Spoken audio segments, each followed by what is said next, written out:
Nice. Perfect.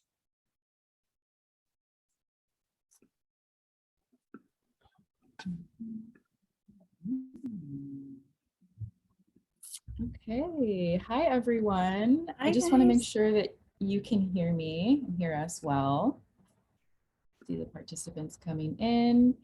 If you can, go ahead and let us know where you're tuning in from. I'd really love to know where you all are at. I myself am in California in the East San Francisco Bay Area. And my name is Veronica, and here is also our co-host, Kelsey. Hi, guys. Yeah, let us know in the chat where you guys are from, where you're joining Chile, us. wow. Really cool.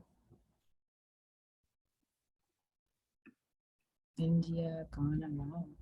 Brazil, Jamaica, oh my gosh, it's amazing. We're gonna probably wait another 2 minutes just to let people come in and get settled. And just as a reminder, you are at a webinar on how to navigate the GRE and GMAT while applying to graduate school. East Coast, okay, all different kinds of time zones here. That's amazing.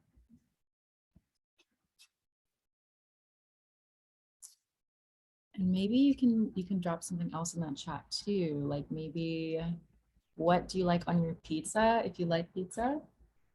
Or can you use chopsticks? I just learned how to use chopsticks. Oh, we have one person from US, okay. We have a lot of international students. Does anyone like pineapple on their pizza? I just tried it for the first time. It took me 28 years to muster up the courage to try it. I actually do like pineapple on my pizza. You do? Yeah, I don't know. It's just a nice little, I don't know, like a sweetness to it. I don't know. I like it. I mean, granted, I do got the pineapple thing going on, so. Oh, I was gonna say I couldn't wrap my mind around it. Sweetness. No pineapple on pizza. Okay. Oh, yeah. Yes, Tom. So it is a webinar format, so you won't be able to see all of the attendants, just myself and Kelsey. Pineapple and jalapeno, spicy sweet. Okay, I'm gonna try that next time. Cool. So it's 12:03, so we're gonna go ahead and get started. I'm going to share my screen here, and we're gonna start.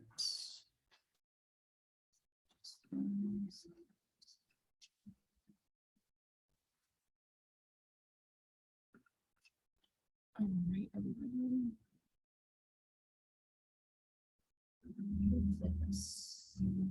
Awesome. Can everybody see the screen all right? Go ahead and let us know in the chat if you're having any issues with it, okay?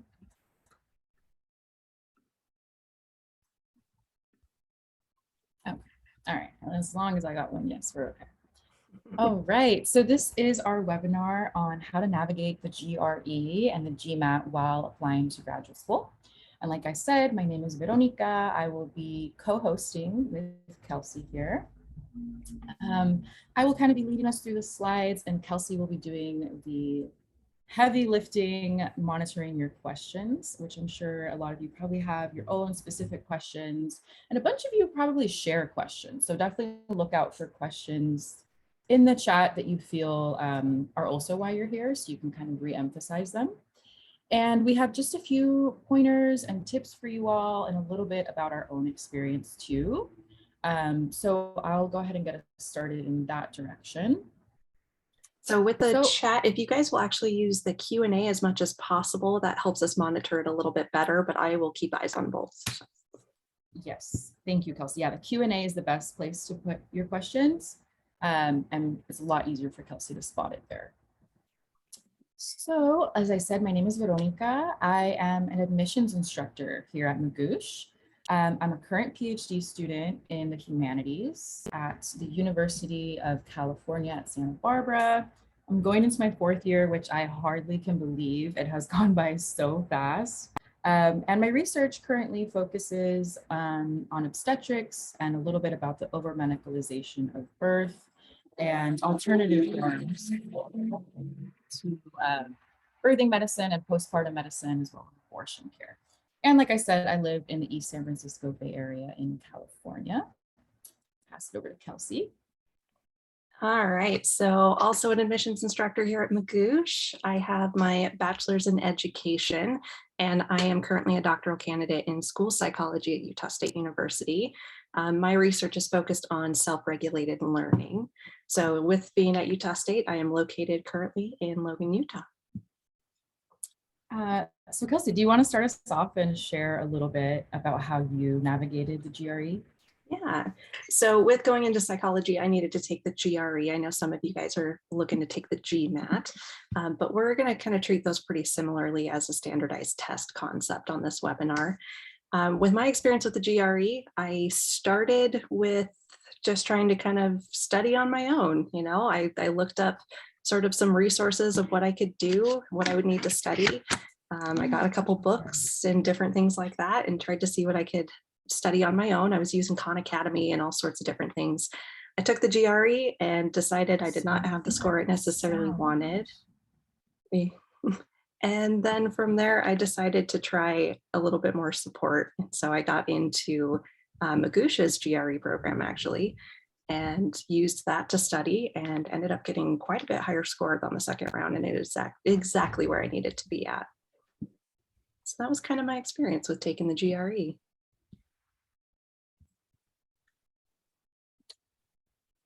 All right, so as far as my experience goes, can everybody hear me okay? I feel like my headphones glitched a little bit. Okay, so I applied 2019. I did not know about any services like Magoosh or any online services at the time. I kind of went the old school route. I remember I had this old thick GRE prep book, and those are the questions I kind of worked through.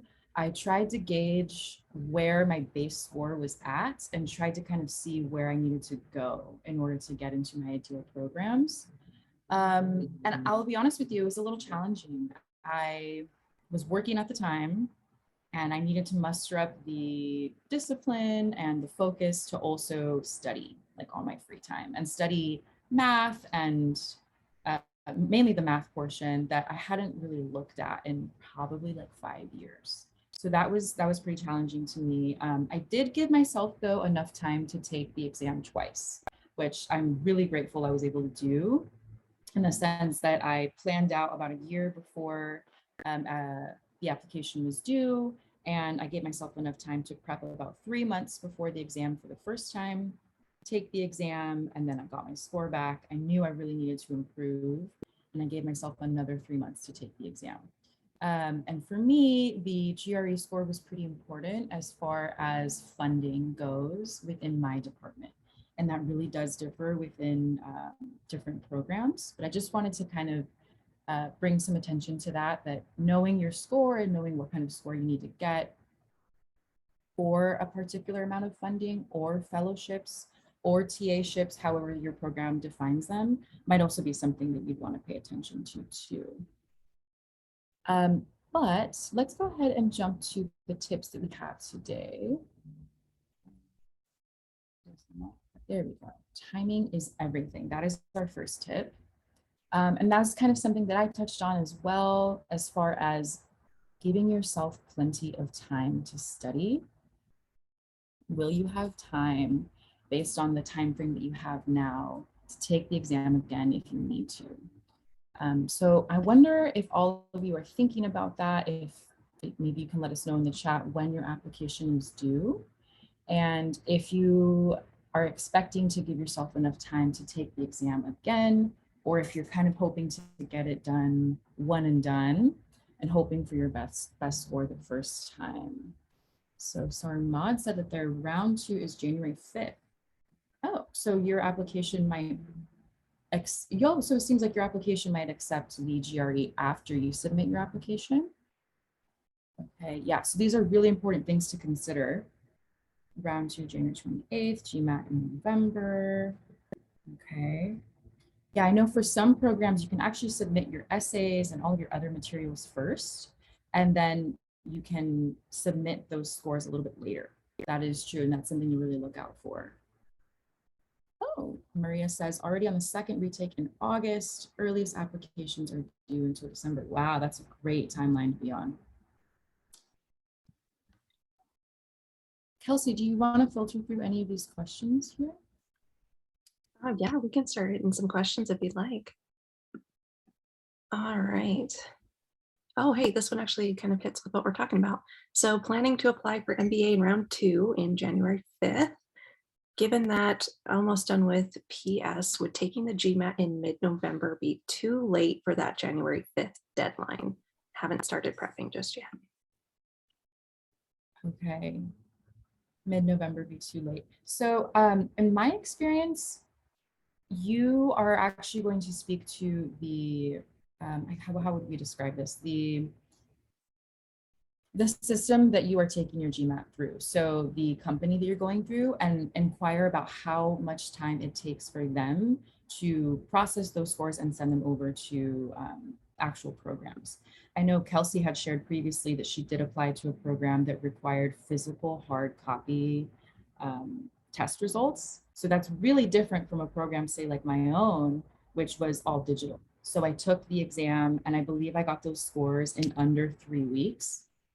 So that's something that you'd want to consult with. Possibly I would recommend for you, Sarmad, to contact the admissions department at your school or contact the program directly and ask them about how quickly they get those results. If they're not too strict on getting the GRE results right away, they're hoping more so for your application materials, and then maybe the GRE and GMAT scores kind of filter in from the next week or so. What do you feel about that, Kelsey? Yeah, so mid-November, I think you should be good. That doesn't give you a whole lot of time to retake it if you need to, particularly with the holidays going on in the end of December there and start of January. So if you're planning, if you think you might need to retake it, you might want to start a little bit earlier. But that's kind of depending on where you feel you're at with the GMAT requirements and content. Right. Yeah, I would also say for you, Sarmad, like, is there a reason why you're taking it so close to the deadline? I know sometimes they do tend to fill up, but we are pretty early. Perhaps you could even, if it's feasible for you, if you can afford it, kind of take like a first round of the GMAT.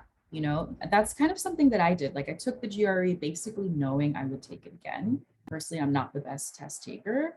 And so I just kind of got to run through the motions. Like, how do I feel taking this exam? The GRE, for example, was 4 hours. And so I was able to just kind of see like how I performed. And then I just knew in the back of my mind that I had the time to take it one more time. So I'm curious why you're taking it mid-November. Looks Perhaps you like for can kind of study swing it. time. Oh, right. Okay. Yeah, so that one, Yeah. I would say it's a personal call. Like if you feel pretty good with just taking it once, then by all means go for it. That's awesome. If you feel like you might need a second round, maybe consider taking it twice if you can afford it, because I know those tests can be kind of pricey. So Okay. So, and then as far as our next point here, this kind of relates to Sarmad's question and Kelsey's point, is that everybody starts somewhere. So figuring out your base score is going to be really important, because if you're pretty close to the score that you're looking for, then you probably don't need to spend too much time studying. And that's good because then now you can spend a little more time on your essays, your letters of recommendation, or any other materials that programs need, such as writing examples, things like that. So you want to spend some time looking for your baseline score. How are you going to gauge it? I know Magoosh offers services to gauge where your baseline is, and to kind of develop like a study schedule, a study program for how you're going to improve or how many hours you're going to dedicate. And then how do you compare to your program's baseline? That's the key information that I'd say you don't want to overlook. And that's something that you might want to contact the program for directly. If you can contact previous graduate students and ask them if they know about that or what kind of scores they're looking for, that's something I recommend. And then of course, you must know which programs you're applying to in order to know what that baseline program is. Kelsey, is there anything you'd like to add as far as this point here or your own experience too? Yeah, I think that's just absolutely essential because we're going to talk about this kind of going into this next point as well too. The GRE is only part of the application, and so it's not quite like the ACT and SAT, where the higher your score, the more likely you are to get entranced in. At least with the GRE, GMAT might be a little bit different. I know they use that a little bit more competitively, but you really want to look at what is the lowest requirement that I need to get into the program, right? What is that baseline that they say you need to be able to get into this program by having this score? Because they're using it as a filter, right? Anybody who can't reach that is the people who they don't necessarily want applying. But if you can reach it, that's when you've gotten in, and they're going to be looking at your other application materials a lot more too. So you need to know what your baseline is that you need to get to in order to take the test and figure out where you need to study and what you need to shoot for. Yeah, I think that's a good way of putting it too, Kelsey, in the sense of it's a filter. It kind of like gets your foot in the door. It kind of checks off that box of like, okay, we know that they have reached this score that is a requirement for at least all of our applicants. And then they might also consider, well, of course, they're definitely going to consider your essays, your letters of rec, or your writing example, but also know, and this has happened, and it's really important to keep in mind that if it seems that you're studying and you're studying and you're not really raising your score and you're getting really close to that deadline, that is when you know, and that's to our next point, is to focus on, there we go.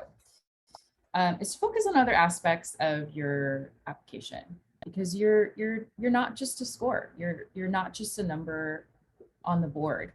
And this is something that I wish I truly had put a little more energy towards and a little more emphasis on, is knowing the toll of emotional, psychological, of going through these exams. I'm seeing some of these comments here in the chat. When you already have your score, Asta Grover is mentioning they have a 315 and they're not so happy with their score. They're trying to move it to a 320. All of this kind of navigating these numbers and looking at your ideal program, it does take an emotional toll and a psychological toll sometimes. I know it really, really did for me, but also know that there are other really important aspects of your application. And you do not want to overlook those aspects because you're so focused on moving up to a certain score. Perhaps, you do get to that 320, but you also want to focus on your essays and your letters of rec. And those are things that require a significant amount of time for them to be strong. So for instance, letters of recommendation, which most programs require, you're gonna want to request those, I would say at minimum 2 months before the application deadline, but definitely with more time if you can. And your essays as well, they're not something that you're going to get on the first draft. You're probably going to need at least 2, ideally 3 or 4 drafts of those essays to make sure that they're really strong. So do not let this score make you feel that you can't get into graduate school or that you're not an ideal candidate in some other form or fashion, because at the end of the day, it really is just a score and a number. And we have heard from students who have heard back from schools who have said things like, hey, you didn't really meet our minimum requirement for the GRE or the GMAT, but your essays were really compelling. And you're asking some really interesting questions, and your research is also really in line with what our program is looking to do now as well. Kelsey, is there anything you'd like to add as far as this point here? Yeah, so one of our colleagues always says this, and I absolutely love it. It's the score that you need is the one that's going to get you to grad school. Like a good score is what's going to get you into grad school. And so if your program requirement is a 305 and you've got a 307, that's the score you need to get into grad school, right? And you really got to evaluate kind of where your program is. And remember, this is only one piece, and it's not even the most important piece. The essays and what you bring to the table is really the most important piece. Because you got to think about it, right? These programs, whether it be an MBA or another grad school program, whatever it is that you're applying for, they're looking for somebody who's going to bring something to their program. And usually they're looking at, can I get somebody who can bring in a different perspective, or who can bring in a different experience, or who can bring a new idea to our department? That's really what they're looking at. And they can't really tell that from a standardized test score, right? They're going to tell that more from your essays and from your CVs. So that's really where your focus should be more, not necessarily on the GRE and the GMAT. Right. Yeah, that's a really good point, Kelsey, is that kind of thinking about the admissions committee as, they're real people. There are real people reading your essays and looking over your entire profile. And if you don't get that ideal score, or say you have a good score, but it's not the most competitive, there are other ways for you to really demonstrate your interest and to demonstrate that you have something to contribute to a department. Whether that's a master's program or a PhD program, particularly I'd say for PhDs, the reality is they want to know if you're someone that they can work with. They want to know if you're someone that has demonstrated that you want to contribute to the overall success of a program, of a department, and that you're willing to learn and adapt and grow. And that's something that you can show through your essays, and that can also really be demonstrated through your letters of recommendation and your overall connections.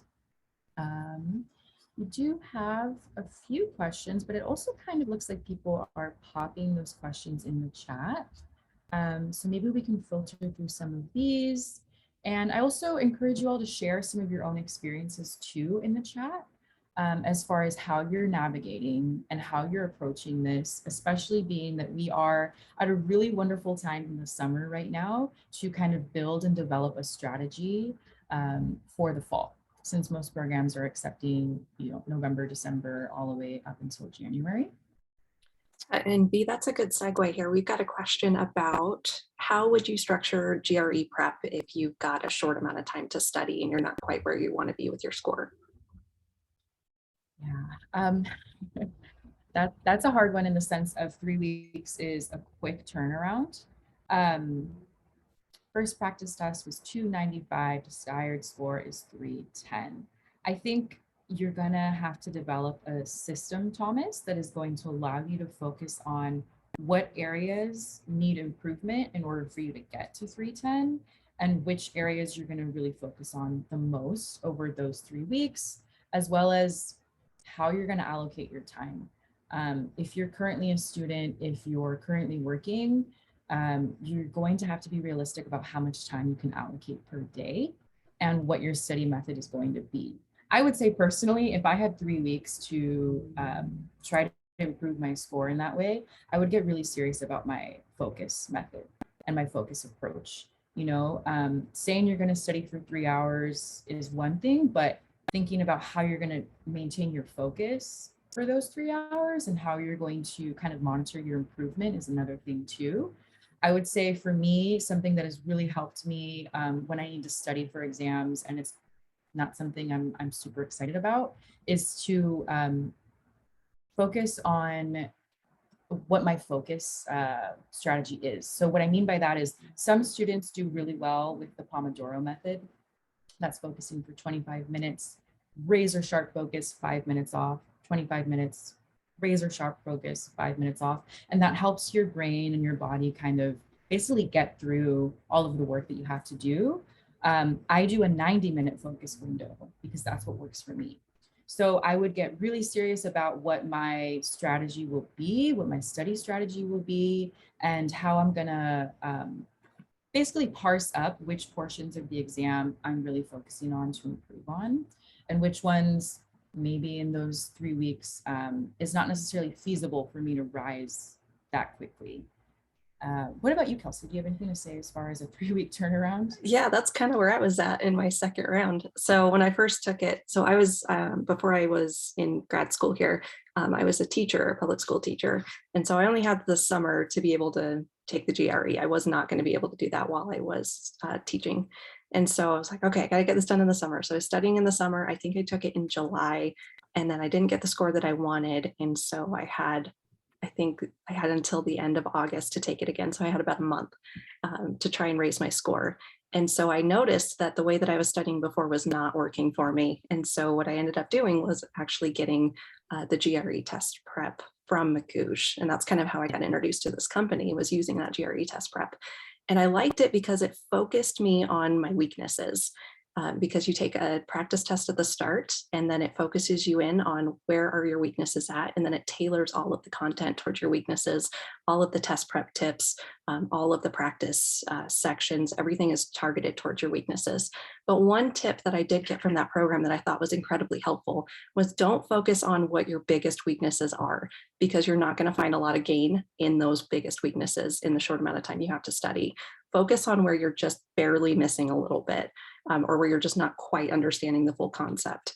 So that is where you're going to get the biggest gains on the GRE or on the GMAT, is where you kind of have medium weaknesses on those. That would be where you'd want to focus your time. Mine was geometry. I was failing all of those geometry questions because I can't even remember last time I took a geometry class. I think it was 8th grade. And so that I was not going to invest any time in on geometry because I wasn't going to be able to make the gains that I needed to. So instead I focused on a different concept that I could make gains on. So that's a good tip that I got from the GRE prep for Magoosh. Yeah, I think that's a really good tip, Kelsey, in the sense of you have 3 weeks, you kind of need to get realistic about what you can do in that amount of time. Now, if you have 3 months or 2 months, then you can apply a little bit of a different strategy. Okay. All right, so we do have a question about GRE percentiles.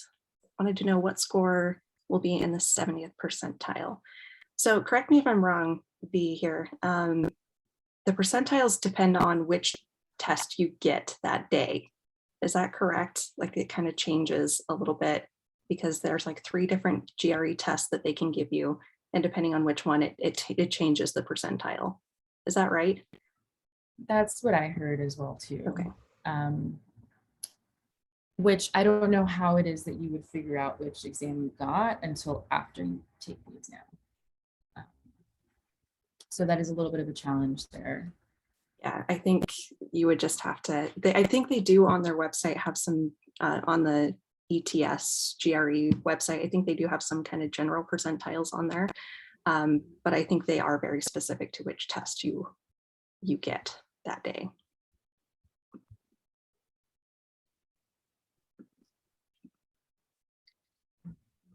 All right, let's see what else we got here, B. We got, when you get the test back, do you get to see which questions you got right and wrong, or is it just a blanket score? I don't remember ever getting in-depth test results actually. And I don't know if that's available. I wonder if it could be upon request, but I think it just kind of scores you based on the different segments of the exam. Yeah, that's what I've seen as well. It's the percentile. You can kind of see how you compare to other test takers, but I don't think that actually tells you specifically where you struggled the most or not. Yeah, which is incredibly frustrating for studying again. that's exactly what I was going to say. But I think for that, Savannah's the practice exams might kind of be your best bet, in the sense of if you are looking to gauge where your weaknesses are, those practice exams are really going to come through for you. And Magoosh has a bunch as well. So kind of sitting down and just kind of telling yourself, okay, this is the real exam. Let me just like really give it what I got. And then just seeing how you do is kind of like the best way to really see where your weaknesses are.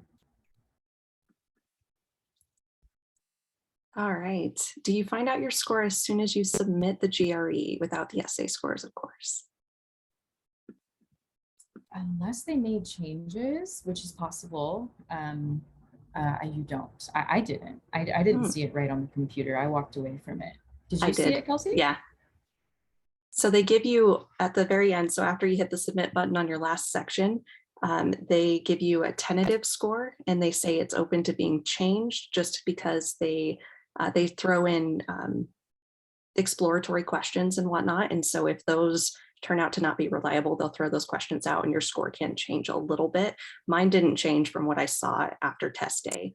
So as soon as I got that test, they said, here's your tentative scores, and then we'll send you 3 weeks from now your actual scores in your email. And that's what I got. It was the same scores with the writing added to it. Oh, wow. Okay, cool. So you got them in your email. Mm-hmm. Yeah, I didn't even get that. It went straight to my university, and then I inquired with them. So I think it's safe to say that things change within the GRE and the GMAT exams. And it's almost like, it's funny because it's almost like you don't necessarily fully know what to expect, but the best thing you can do is kind of prepare for different outcomes.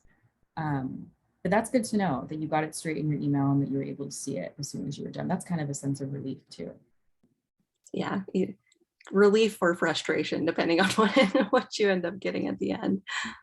Probably a little both. Yes. All right. So I know we've got a couple questions that aren't necessarily related to the GRE. We can kind of save those to the end if we've got some time here. I'm going to keep focusing on these GRE questions that you guys are sending out here.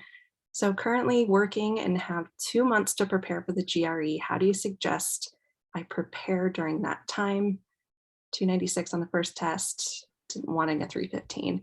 So V, you were actually working during the time that you were taking the GRE, right? Yeah, I was working full time. I gave myself around 2 months, 2 or 3 months, I'm not exactly sure, before my first one and then before the second one too. You know, I'm just going to be honest with you. I had to be very clear with myself that it wasn't going to be that much fun. It was something I needed to do to kind of get into graduate school. It's just one of those unfortunate kind of loops that we have to jump through, or hoops that we have to jump through. But I tried to make it fun. So I tried to make those hours that I was dedicating something that I realized was contributing to a larger goal, which is eventually getting into graduate school. But I just got down to the nitty gritty and made a study schedule. So I looked at what days I could be studying and how many hours I really had available for that, and how much energy I had available for that. Coming straight home from work and jumping right into study mode was not something that was working for me. I needed a little while to decompress. I took a little nap in between, and then got up and had some coffee or some tea and got right into it. Again, the Pomodoro method really worked for me because it helped me kind of break it up into smaller segments so it didn't feel so overwhelming. And then eventually I worked into the 90-minute focus bouts, and that really helped me too, because I felt like after 90 minutes, I felt proud of what I had accomplished. And I was like, okay, I'm really deserving of a break now. And then if I could, I would jump back in for another 90 minutes. But I'd say the best way to prepare if you do have 2 months is to set a study schedule, and then to find a way to follow through on the study schedule. Because I think I struggled with that the most. Was like the first week was I wasn't bringing myself to the state of mind to prepare for the GRE. So looking into what kind of resources you can find for that, I highly, highly recommend. And I know Magoosh has a wonderful kind of like a study schedule that you can work with. And I know Kelsey has some experience with that. So that's what I'd recommend. Yeah, and I think V, you brought up something that's super important. You have got to give yourself some breaks. You got to give yourself some downtime, because if you're just going and going and going, you're going to burn out and you're not going to retain a lot of what you need to retain to be successful on those tests. So you've got to make sure you give yourself some space, give yourself some breaks, make sure you do some things that bring you joy and bring you calm, because you've got to give yourself some grace when you're studying for the test, because you can't overdo it and it will affect your score in the long run. Yeah, that's a really good point, Kelsey, is like retainment. How will you retain information? And something I learned about that was that the better quality sleep I got, the more information I was retaining. So that's another, especially if you're working or if you have kids and other things like that. Your study time and your test prep time is important, but almost equally as important is finding time to rest and to literally let your brain grasp that new information. Yeah. All right, B, we got another one that is definitely fitting for what we both experienced here. Completely forgot all of the math I learned in high school. I'm intimidated to find a place to start. What advice do you got? Yeah, that's exactly where I was. I mean, just like Kelsey had mentioned, I probably had not taken geometry or algebra since high school and middle school at the time that I applied.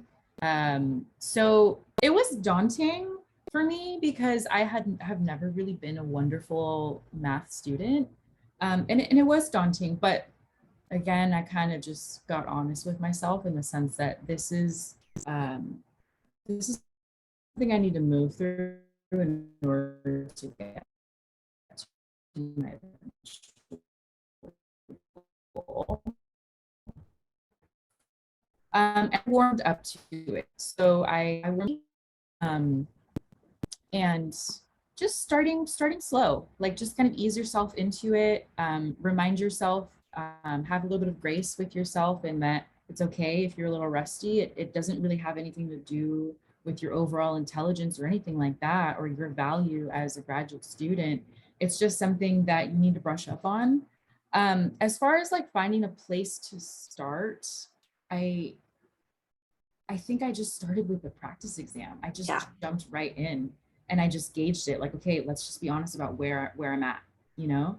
And then I worked through the different portions of the exam as best as I could. Again, kind of managing the emotional toll of it. I was probably putting a little too much weight on it, and that was probably getting in the way of me just hunkering down and focusing. So I think kind of paying attention to that is important too. But yeah, just get started with the practice exams and see where you are. And then to Kelsey's point, which I think was a really valuable point earlier, is that depending on how much time you have, if let's say geometry is really, really low for you, but you don't have that much time, you might want to focus a little bit more on the portions of the exam that you're almost hitting the mark on, or you don't need that much improvement on.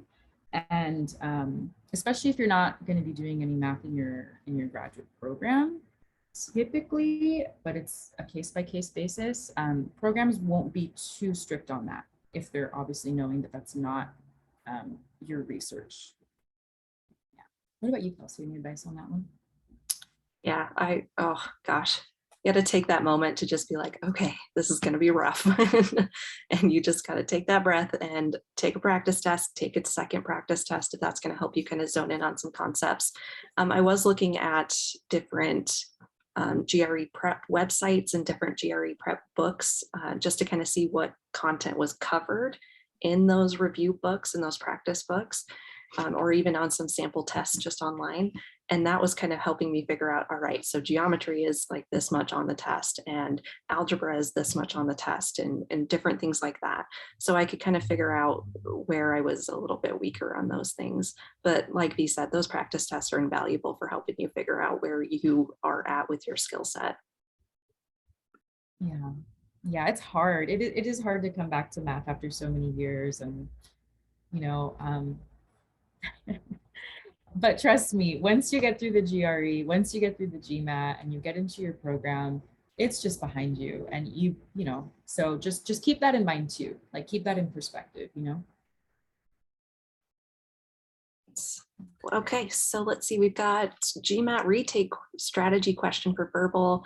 Have good foundation, understand all the concepts, but the score was a little bit lower than we thought or that we wanted, even though we felt good doing it. I'm not sure why I ended up with a low score. How should I plan a strategy to avoid that next time?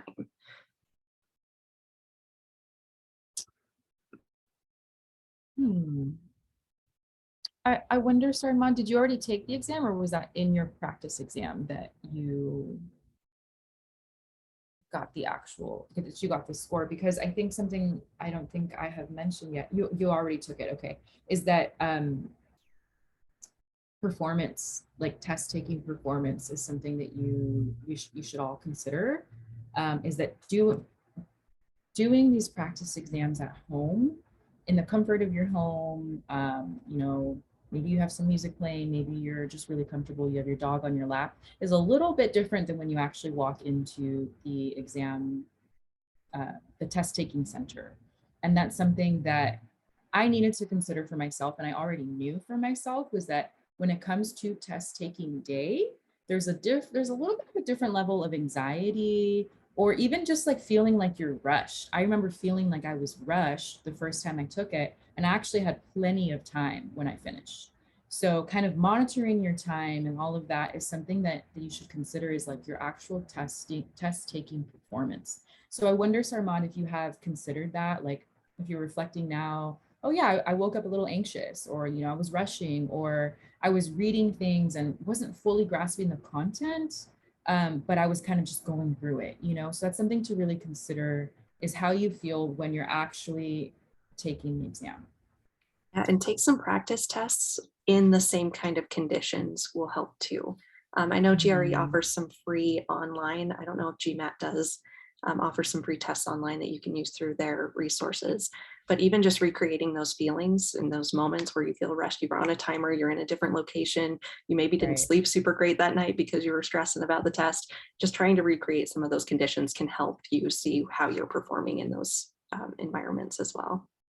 Right. Yeah, that's a really good point, Kelsey. Like if you can recreate that environment somewhere, perhaps like at a library, you can reserve a room, or in an office where you do not have your phone. I actually don't even think it, you can take like an Apple Watch or any type of technology. Make sure you're recreating that environment and setting a timer too, and being kind of strict about it, and then seeing how your performance is.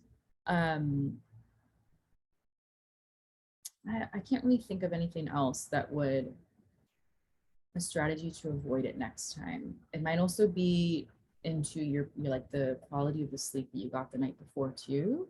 But sometimes it's kind of just the luck of the draw too. Like the exam that you actually end up taking could really differ from what you were practicing with, what you were studying with.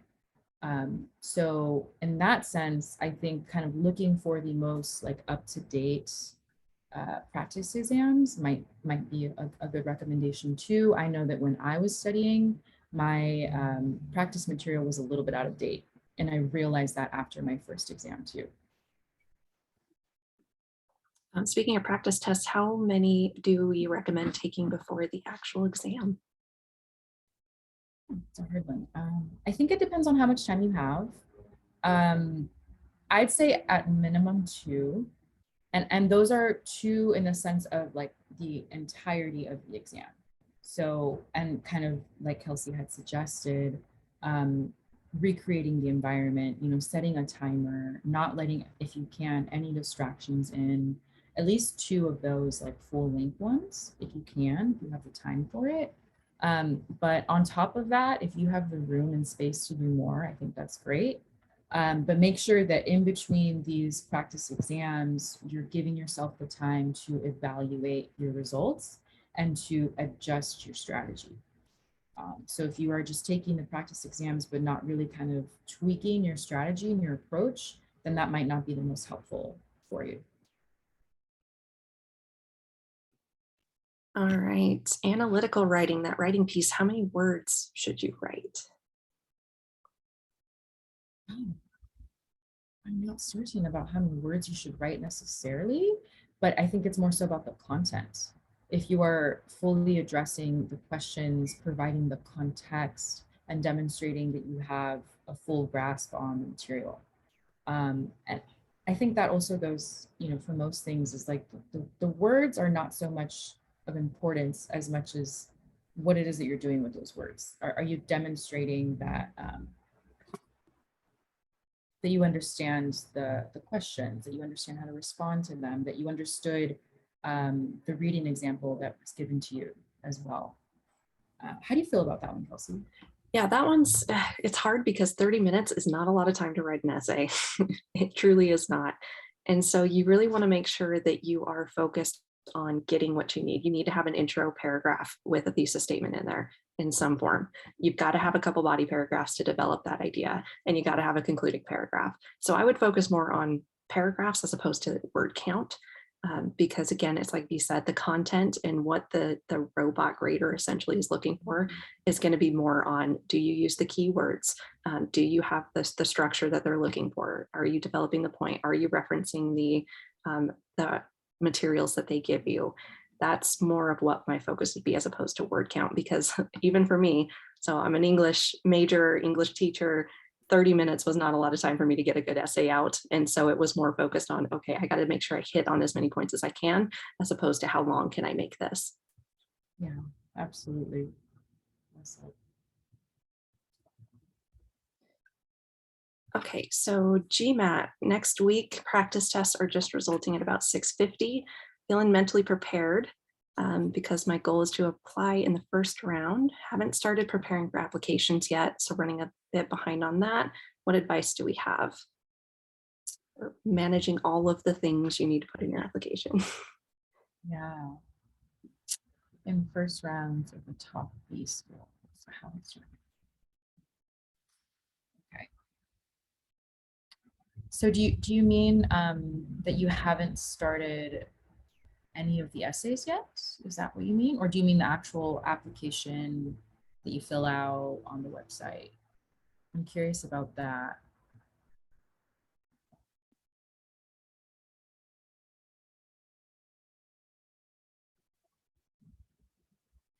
But as far as advice for you, if you're running behind on schedule on time, and how to approach that, I would say kind of like make the most use of the time that you do have.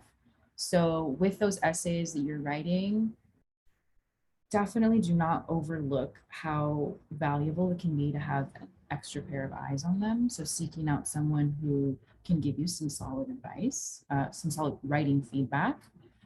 That's kind of something that in those crunch moments is going to be really valuable to you.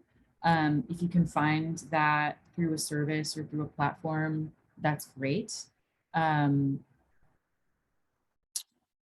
I hope that if you haven't prepared for the application, hopefully you have already sought out those letters of recommendation, because that's something that is not on your time, right? That's on the people who you're requesting these letters from. So ideally, that's something that's already in motion for you.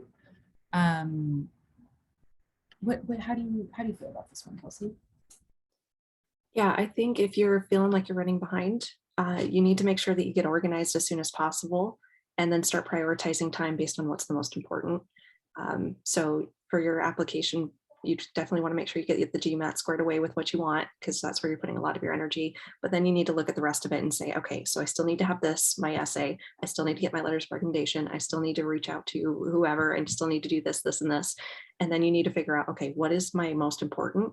And then you need to start prioritizing your time from there. And if you have maybe not the cleanest or prettiest or whatnot CV, then that's okay, right? You just want to make sure that you're prioritizing your time, and the essays are going to be where a lot of your time is going to want to be.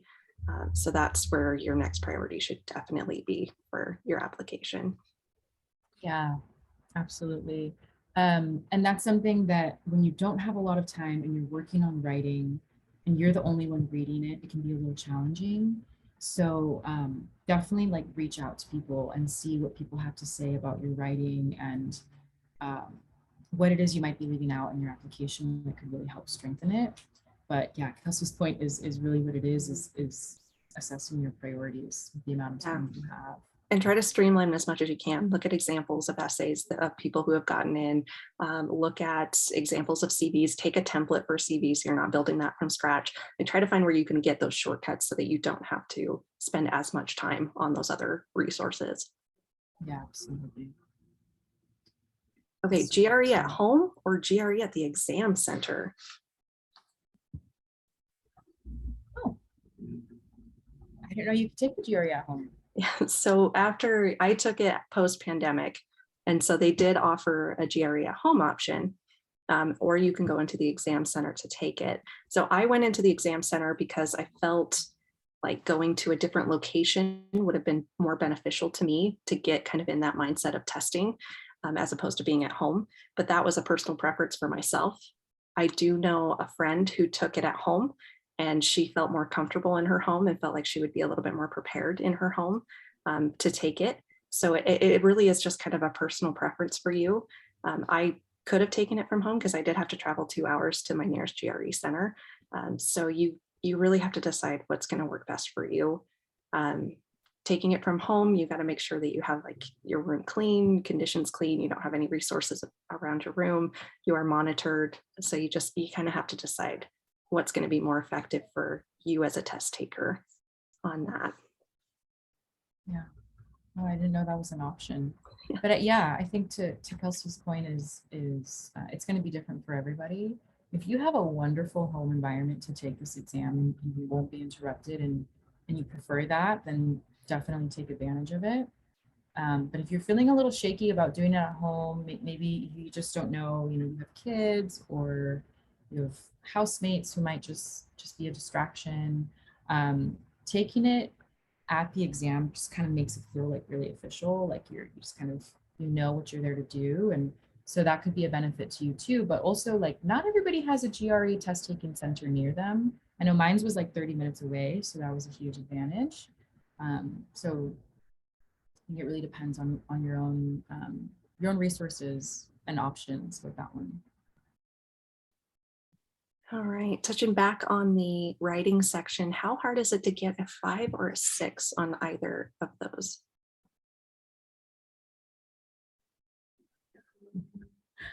I guess you'd have to be pretty close to perfect, not necessarily perfect, but I think when thinking about how hard is it to get there, it depends on how prepared you are or how much an understanding you have about what is expected of you on the exam, and what kind of writing is going to be expected of you. How hard is absolutely dependent on how much writing experience you have and how good of a writer you already are. Also, I want to say you can be a great writer and not get a 5 or 6 on the GRE. So that's real. I don't know how to answer that question. How hard is it? It really depends on how you're scoring on your practice exams before you get there and how good of a test taker you are. And the prompt too, because the GRE prompts, you can get anything on any topic. And if you're Right. not prepared for that specific topic with real examples that you can embed in or evidence that you can embed in, it's going to affect your score. Or if you're incredibly prepared for that, you have a lot of background knowledge on that, and you're able to put in really good examples and really good evidence, you're going to get a better score. So it's truly, it depends on what prompt you get and how much knowledge you have toward that prompt. Yeah, that is a huge portion of it too, and that's something that you can't really prepare for. Another thing I would say too is like your vocabulary. How much are you preparing in the sense of, transitionary words, ways to rephrase your complete, all of those things, So what little things are you putting in to make sure that you're prepared, even if you get a prompt that you just really don't feel comfortable writing towards? I know my first prompt was about cars, and it instantly kind of created this anxiety in me because I just knew nothing about cars. I mean, I just, it just already caused that tension for me, versus if I had had something that I just felt like, oh, I can definitely talk about this. I have the language to talk about this. I've written about this before. It's just different. And the prompt is something you can't necessarily prepare for. All right, B, I think, let's see, we've got, gotcha. If you're having to take a lot of breaks, for going back to that conversation of should you take it at home or should you take it at the exam, I don't know at home if they still require you to have certain break times. You have to be between sessions, and I think they have certain scheduled times for you to take a break. That might be something that I would call your exam center about and just sort of ask them, your closest one, and get some advice on that. I know the people that were at the testing center that I was going to, they were incredibly helpful with all of my questions. So that might be a good resource to reach out and see for you. That's a hard one. Hard. Yeah, that is a hard one. Yeah, I don't know if they allow you those breaks when you're taking it at home, to just get up quickly and go. That's a tough one. If possible, minimizing beverages before the exam. And I hate to say that, but that might be something you can try to implement. I'm going to apologize to you, Natalie. We didn't get to your essay questions that you've got here. If you want, we do have the open access to Discord that you can access. and drop those questions in there and we can get you a more fleshed out response to those. We also got a couple upcoming webinars that are going to be about writing. I think the next one we have is about personal statements versus statements of purpose. I think that's next Wednesday at this time. So if you want to join that, feel free. And we're going to be talking a little bit more specifically about those essays. But again, we do have that Discord, so feel free to drop those questions in there too, and we'll be able to respond to those. Yeah, and you can find our Discord when you go to our website. You'll see it kind of at the top. It says like join our Discord. And feel free to drop those questions in there. Kelsey and I are both on there, and I'd be happy to do some of that today too. But definitely look out for our webinars later this month. We're going to be diving more in depth to all of the components of applying to graduate school, which definitely those essays are a huge component. And luckily, Magoosh offers some really great resources so you don't feel like you're doing it completely alone and you don't feel like you're just walking in the dark with it, because there is a strategy and there is an approach that can help you save some time and feel supported while you're going through it.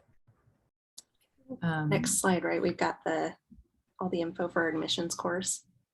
Oh, right. Yes. I think so. Oh, I'm glad you guys found this helpful. Great. Yeah, best of luck to you guys that have got the GRE and GMAT coming up here in the next few weeks. You guys are gonna kill it. You're new great. Yeah. Oh, good. I'm so glad it was helpful in some way. You guys had great questions, and just know that everybody feels a little bit challenged moving through these exams. And I don't know anybody who has said they really enjoyed the process. So if it's hard and challenging and you're dredging it, it's okay. But trust me, you will move through it, and then you'll never have to take another entrance exam, hopefully again, depending on what you go into. Yeah, V and I were talking and we said that the GRE portion was the worst part of the application process. So yeah, we both shed real tears. oh, I know yes. I know I shed real tears, and it's just, it's okay. It's okay. But don't let that exam get the best of you. You know what I mean? You're so much more than a score on the board, and you're so much more than a GPA as well. So just keep that in mind. And as you know, we always say you deserve to be in graduate school. You belong there. And look out for our future webinars. It was so great to be with you all.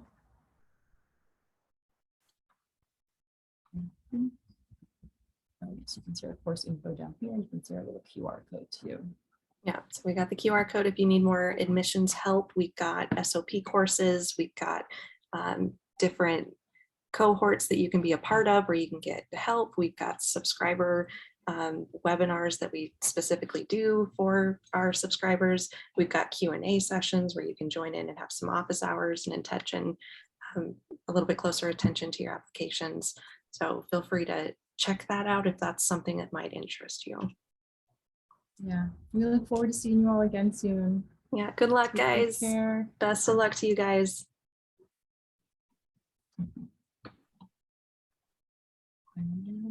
Stop.